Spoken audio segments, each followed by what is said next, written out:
while we build your trust, the world falls apart around you. If you weren't so distracted, you'd realize. Ever since we got our first look at Black Ops 6 Zombies, we haven't been able to stop thinking about Call of Duty's iconic Horde mode. Even after 15 years, no other game can deliver a killer co-op Horde mode quite like Black Ops. With a massive legacy spanning dozens of maps across 8 games, Treyarch has made a name for themselves as the premier developers of undead action. To celebrate, we're going to take a look back at the Treyarch Zombies games in order, leading up to Black Ops 6. We'll be giving rankings and reviews for every map and game in the series. I'm Meg, filling in for Hayden here at Strangely Awesome, and in this video, we're going to go all the way back to the beginning with Call of Duty World at War.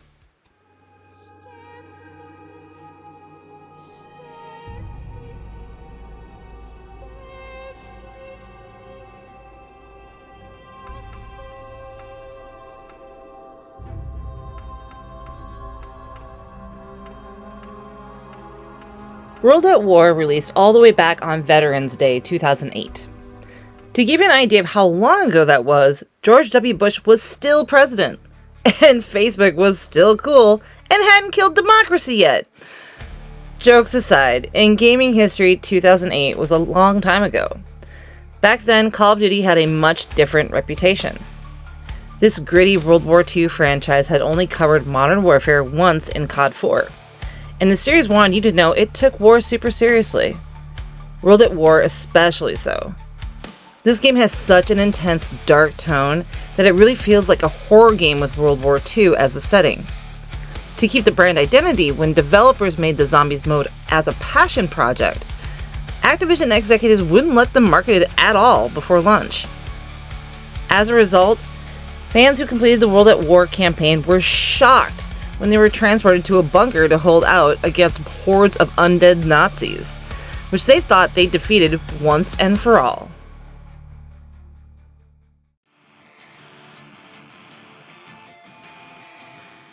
As the very first Zombies map ever, Nocturne Toten is incredibly bare bones. There's totally different zombie sounds, power-ups don't have HUD icons yet, and almost none of the features that fans recognize as staples in the mode today were present. With nothing but chalk drawings of guns on the wall and a mystery box which created a whole new generation of gambling addicts, fans had limited tools to dispose of the dead. And for solo players, there were only a maximum of 24 zombies per round. And yet, this core gameplay loop was so addicting that this little side map became wickedly popular. So much so that Treyarch updated the game to add a way to load into Nazi zombies right from the main menu, as it became the main draw for some fans. Noct is absolutely tiny, and the playable area was taken from a World at War multiplayer map called Airfield. That being said, it still has a uniquely terrifying atmosphere compared to the rest of the game, and at this time, Call of Duty as a whole. From the ambiance, zombie groans, and that iconic round change music, Noct established Nazi zombies as something totally unique. The playable area of the map itself is quite literally just a bunker, with 2 rooms and an upstairs level. And the place has clearly seen better days. A plane has crashed outside, and there are giant gaps in the wall boarded up with wooden planks, which is where the zombies get in to attack the player. In the early waves, you can keep the zombies out if you keep building up the barriers. As the rounds progress, zombies get faster and more plentiful, and you have no choice but to fight them within the walls of the building. Obviously, by today's standards, the map is incredibly basic. That being said, it is still wicked fun to play. With how little you have to help you hold out, Noct is a real challenge, and every new round reached feels like a genuine accomplishment. Well, that's after round 3, of course, because those first few are so incredibly slow. However, the zombies getting to the building so slow in the beginning is actually great game design in my opinion. As they shuffle toward the barriers, you get some time to explore the starting room, and learn the mechanics on your first few playthroughs. All that being said, Noct really is Zombies at its purest, most survival horror. Today it's nothing mind-blowing, but it is an addicting reminder of where Call of Duty Zombies started. For its important legacy and the fact that it's still such a terrifying blast to try and survive on Nocturne Toten, this map is still a 7 out of 10. You can't even get mad when you die on this map because the outro music is just incredible. And that outro music was our very first teaser of the next map, Zombie Verrucht. I don't know if this is a Mandela effect or what, but I really remembered the title as just Verrucht. So let us know in the comments how you remember it. Anyway, Verrucht has to be the scariest map in all of Zombies, even from the setting alone. A Nazi-occupied asylum in the middle of nowhere, the site of horrific experiments on human subjects. It's the stuff of nightmares. Not to mention the creepy ambiance all over the map where players can hear disembodied voices screaming or crying in certain parts of the map. There's even a bloody dentist chair, and interacting with it will play a terrifying sound of a drill and a man's painful ghoulish sobs. The gameplay of Verrucht strikes fear into players' hearts too, as groups of 4 will spawn separated in pairs of 2, and the map's layout is all cramped hallways. This map also features what fans have dubbed Super Sprinters, an incredibly fast zombie type that players really need to move quickly to outrun. Thankfully, to aid in our survival, Treyarch added several new tools to zombie players' arsenals. Verrucht might have introduced the highest amount of lasting features in one map ever. It introduces electricity, which players must turn on to use the iconic Perca-Cola machines, which give special abilities that last until you go down. Traps debuted here as well, with electric gates that insta-kill zombies on any round. They do have a fairly long cooldown time between each use, so this adds another layer of choice to gameplay. Verrucht also adds several new weapons that weren't in Noct, including the PPSH-41, which is still by far my favorite weapon in Zombies history. Verrucht is a pretty fun map, with lots of lasting innovation. The atmosphere and gameplay are both intense, which is a tone I miss as the years go by, and Zombies strays further from its original horror roots. And it's still a fun map to jump into for a short time, with a decent amount of replayability added from the 2 spawn rooms. Each has a different path up to power, with the wall weapons being different on both sides as well. Verrucht gets action-packed a lot quicker than many other maps due to its close quarters design and fast zombies. It almost plays like having the Rampage inducer from Black Ops Cold War on at all times. This is a great map to pick up and play for a short session, but its difficulty prevents it from having more longevity. All that considered, to me, Verrucht is a 6 out of 10. The next map after Verrucht is Shino Numa, which is a huge departure from the previous 2 maps. For starters, the playable area itself is far larger and more open. Unlike Noct and Verrucht, this map takes place mostly outdoors, in a Japanese-occupied outpost on a swampy Pacific island. With this map, Treyarch was able to incorporate the Pacific theater into Zombies, which featured prominently in the campaign. This gives the map a very distinct atmosphere and aesthetic from the first 2 maps, especially with the brand new zombie models with new animations. Shino Numa also introduces more story and characters to Nazi zombies. There are some creepy radios to find around the map, with audio logs delivering some lore. There's also a lot more dialogue in this map, with more personality in it than the previous unnamed Marine characters you played as. Shino Numa introduces the iconic Ultimus crew, with characters of the main 4 countries in World War II. Tank Dempsey is the macho Marine from the good old USA. Nikolai Belinsky is a drunk Russian who served in the Soviet Army. Takio Masaki is an honor-driven Japanese samurai. And Dr. Edward Richtofen is the twisted Nazi scientist who loves inflicting pain. These new characters breathe a lot more personality into the mode and for the first time give players personalities to attach to within the Zombies mode. I still remember so many conversations at the lunch table in school, arguing over which character was the best and why. Richtofen was always my favorite, just due to the pure absurdity in his dialogue. His over-the-top camp makes for some good laughs. Gameplay in Shino Numa also establishes some meaningful traditions. This map is set around a main central area, with several paths branching out, each with their own perk. This layout formula has been revisited in Zombies multiple times since, and not just in several remasters of Shino Numa. Each time players open the second door in a path, they will find a small building where one of the 4 perks will spawn at random. This is great for replayability, and makes exploring the other areas essential until you get all the perks you want in the match. Shino Numa also introduced Hellhounds, a terrifying fiery zombie dog, which goes after the player on specific rounds after round 5. Defeating these waves will reward players with max ammo. That power-up is made even more valuable on Shino Numa, thanks to the introduction of Zombies' first proper wonder weapon, the Wunderwaffe DG2.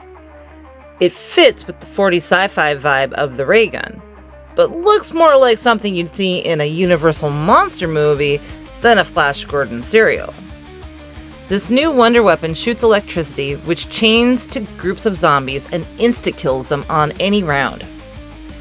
For how overpowered it is to use and how awesome it looks and sounds, the Wunderwaffe is still by far my favorite weapon I've ever used in a video game. While the Hellhounds and Wunderwaffe are both incredibly welcome additions which improve upon the Zombies formula, together they kind of break Shino Numa, at least for solo play. World at War only allows 24 zombies to spawn per round in single-player matches, and the Wunderwaffe is easily able to dispose of that amount in less than 3 shots. Combine this with the Flogger Trap, which will kill zombies at any round. You almost have to try to run out of Wunderwaffe ammo. This can make for really fun and unique matches, and has allowed some hardcore Zombies fans to get high round records in the thousands on Shino Numa. That being said, once the novelty wears off, the ease of exploiting this map's mechanics isn't enough to carry the gameplay of an entire map. I respect Shino Numa for all the staples it's introduced to Zombies, and really enjoy its uniquely broken high records. But there isn't much reason to revisit this map, especially since there are now several other versions of this map which improve upon it. For that reason, Shino Numa is also a 6 out of 10. I once heard someone say that Derise is a revolution for zombies, and I couldn't agree more.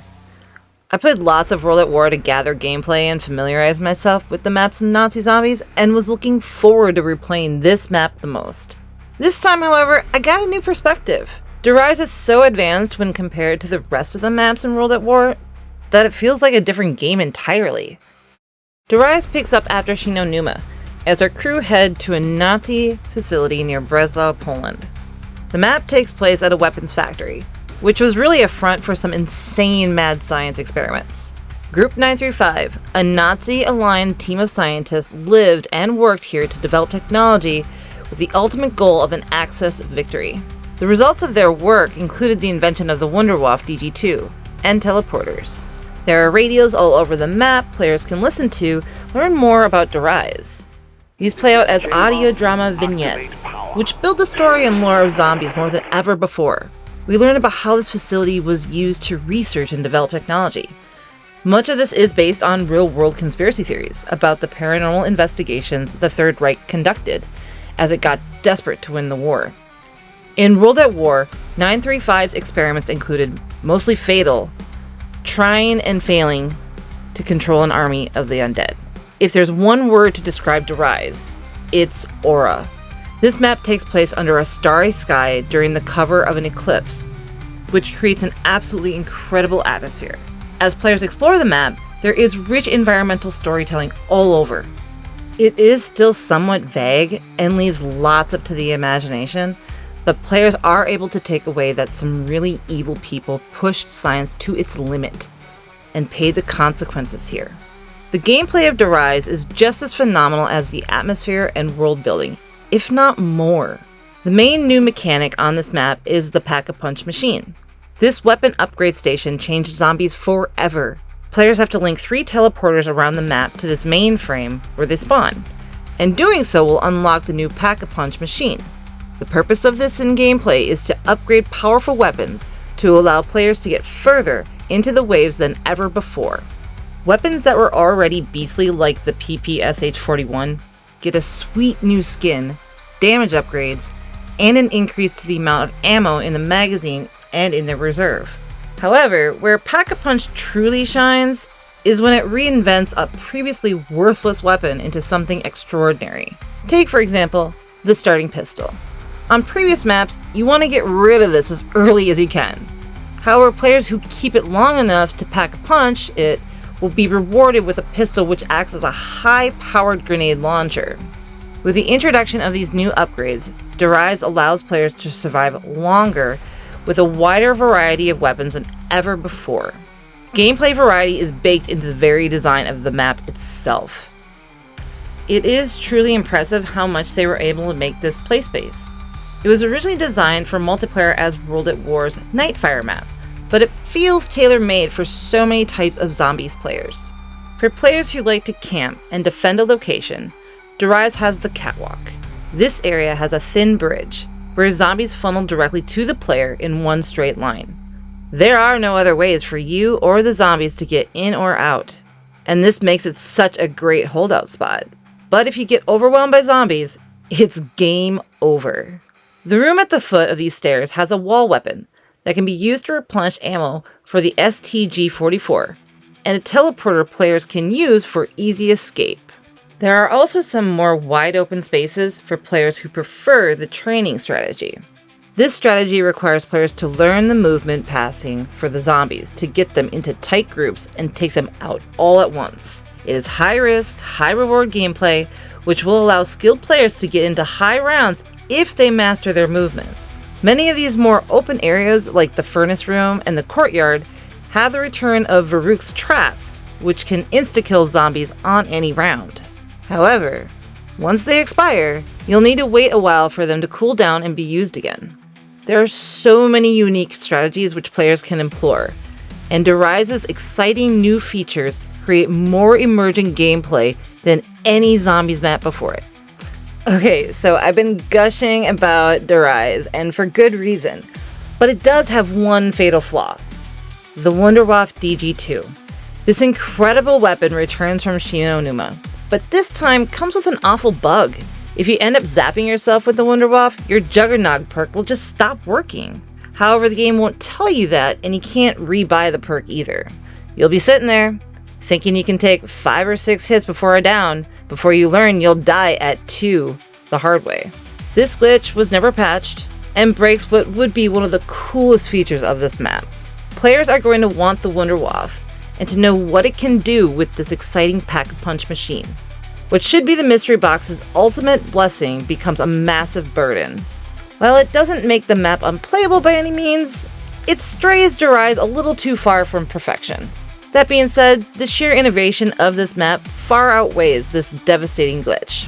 The atmosphere, the lore, and clever hidden storytelling gave birth to an entire community of folks who brush over everything Treyarch does with a fine-tooth comb to learn everything they can about this mysterious story. Fans came up with theories to fill in the blanks, some of which became incorporated into the story. Derise has far more variety and longevity than any other map in World at War, by a landslide. With Pack-a-Punch, it laid the final brick in a gameplay foundation, which still has players hooked nearly 15 years later. For all these reasons, Derise is a 9 out of 10. And with that, we've covered every zombies map in Call of Duty World at War. Now, as far as the game itself goes, it is fairly rudimentary, sure. The maps in this game have nowhere near the complexity of design, systems, or mechanics of the games to follow. In a way, this is World at War's charm. Playing the maps of this game in order allows you to experience the evolution of zombies, and appreciate how much innovation was happening between each map. Thinking about Noctur and Toten coming out in November of 2008, and Derise not even a year later in August of 2009 is kind of mind-blowing. In under a year, Zombies went from essentially a mini-game to reward players who completed the campaign to a full-blown third pillar of a Call of Duty game, which was used to market paid map packs. For its history, importance to the progression of the mode, and how fun its maps are to play today, I think World at War is a 7 out of 10. What do you think? Do you agree with how we've scored World at War and its maps? Or are your ratings different? Let us know in the comments below. And be sure to subscribe for more gaming content, including retrospectives on the rest of Call of Duty Zombies as we build up to Black Ops 6. Thank you for watching, and we hope to see you next time when we dive into Black Ops Zombies. I'm Meg at Strangely Awesome Games. Peace out.